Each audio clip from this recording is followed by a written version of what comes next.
Hey, what's up guys? Sir Emanon here, and welcome to another episode of Inside DB Rated. This is the dual commentary series where we go ahead and spectate random matches on DB's ladder and just check out what people are playing. So this is going to be a matchup between S2E27 on Mermail Atlantean, as usual, versus Elaborus031 on not Zephyr this time, but actually going to be on Tri-Brigade Lyrilusc, aka Bird Up. So without further ado, let's go ahead and get started here. This should be pretty interesting because I would say this is not a matchup that you see every single day. But we're going to be seeing, looks like, Tri-Brigade Lyrilusc winning the RPS and gonna opt to start. Both players on 40 cards.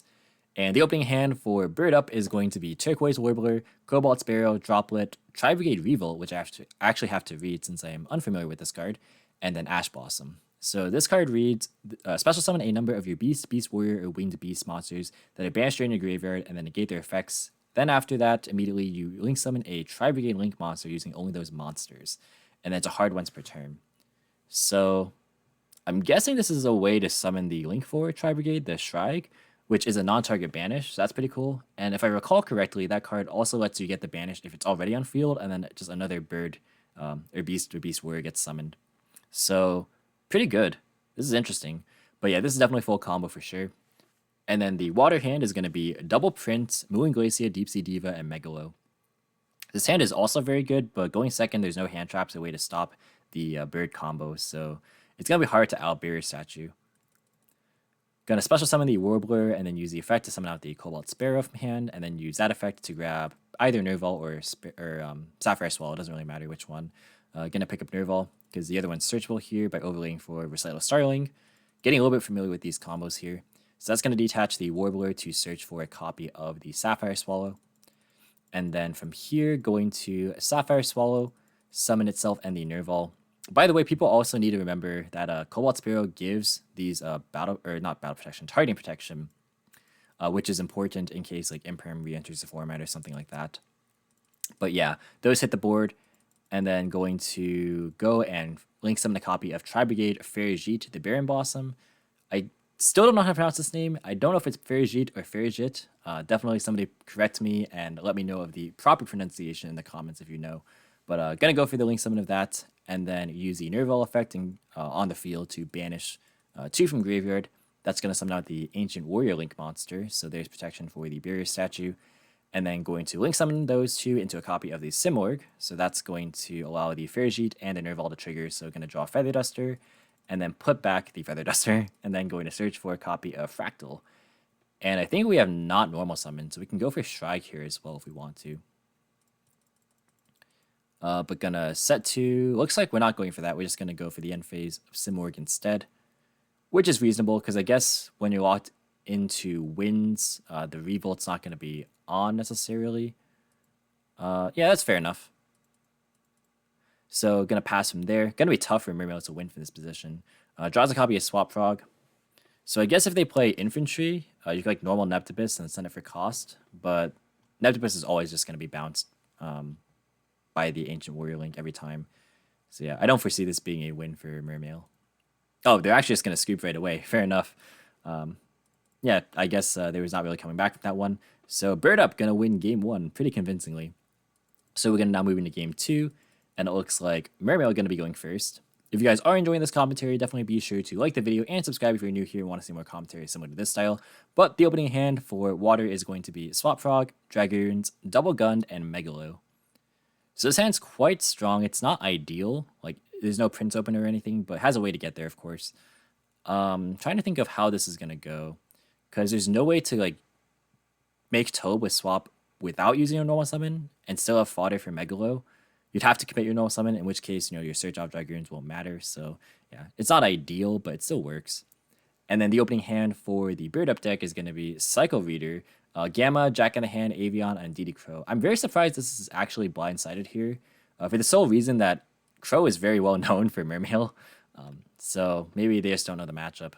Well, obviously they don't know the matchup, otherwise you don't side this in. But I mean, there's a lot of hand traps and not really many engine cards, drawing one of the bricks here as well. So going to move to main phase, gonna activate, looks like the Megalo. So that's going to be met by DD Crow actually, and going to hit the Dragoons. So this is a very similar interaction, and actually a classic interaction with DD Crow here, but it's comparable to Ben 10.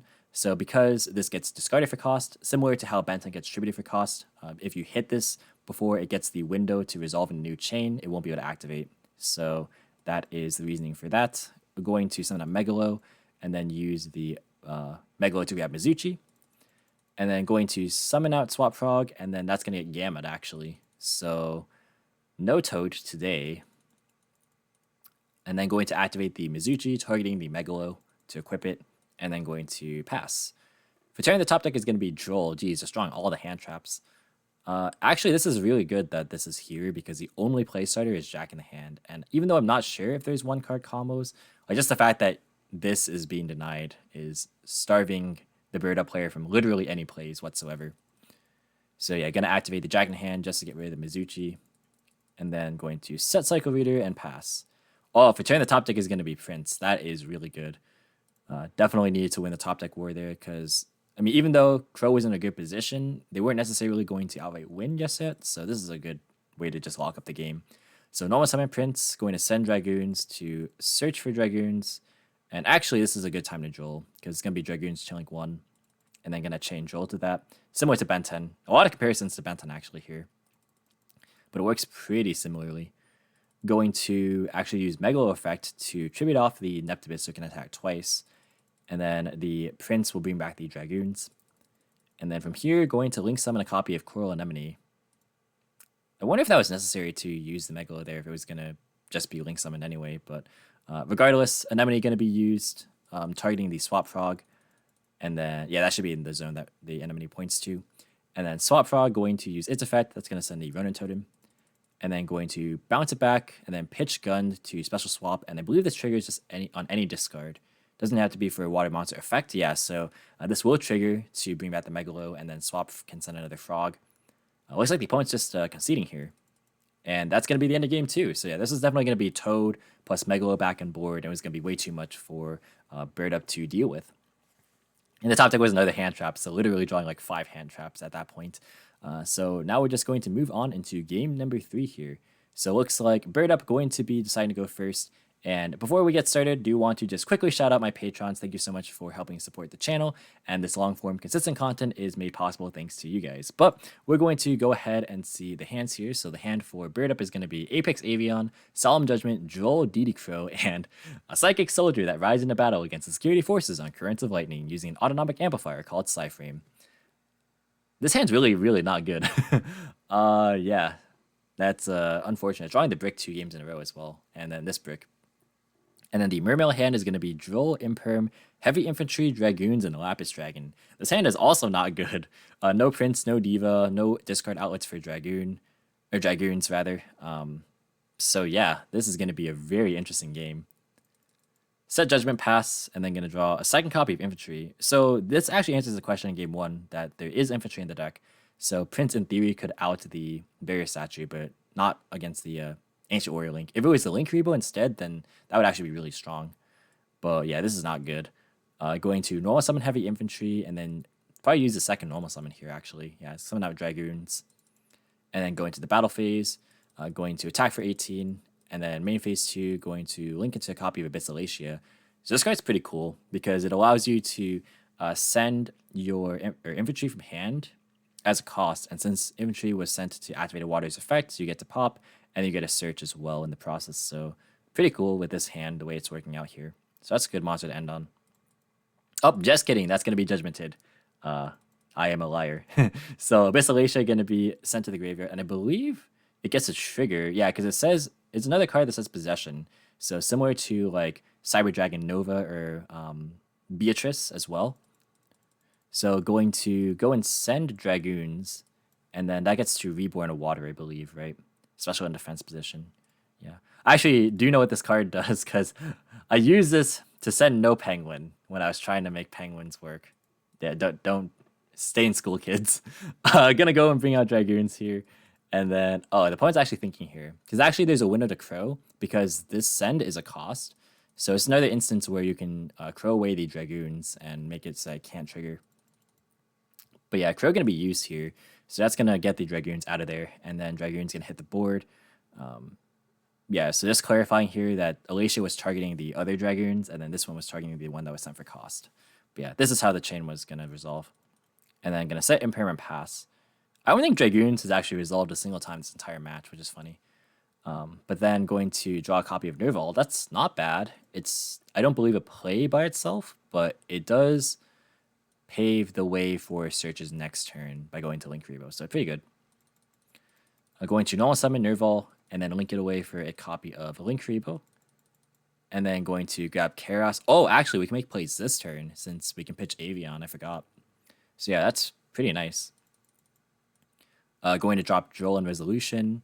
Shouldn't matter too much here, I don't think. Battle phase, going to attack over the Dragoons with the Link Rebo. And then in main phase 2, going to activate Karos here. Gonna go and pitch the Avion, summon itself. And then going to activate the Karos. That's going to banish 3. And then gonna activate Imperm. Definitely have to for sure. Otherwise, Simor comes out and then you just lose the Barrier Statue. And then gonna pass. I'm assuming that Barrier Statue is in the list because, you know, they're going first, and this was still in the deck. But yeah, for turning the top deck, ooh, it's gonna be Neptibus, very strong. But I think Dragoons is gonna be stopped yet again by Droll. So literally continuing the trend of just Dragoons never resolving in graveyard, which is kind of funny. But yeah, I'm gonna normal the heavy infantry and then use the additional normal summon on the Neptibus, and then going to send Dragoons to add infantry. And then Dragoons chilling 1, Droll chilling 2. We've done this song and dance before. Going to then link it to a copy of Marinta's Coral Anemone. So Anemone effect is going to bring back the Neptibus. So yeah, that puts more attack points on board to just clear the board here. Going to go battle phase, attack the Link Rebo. And then attack Karos.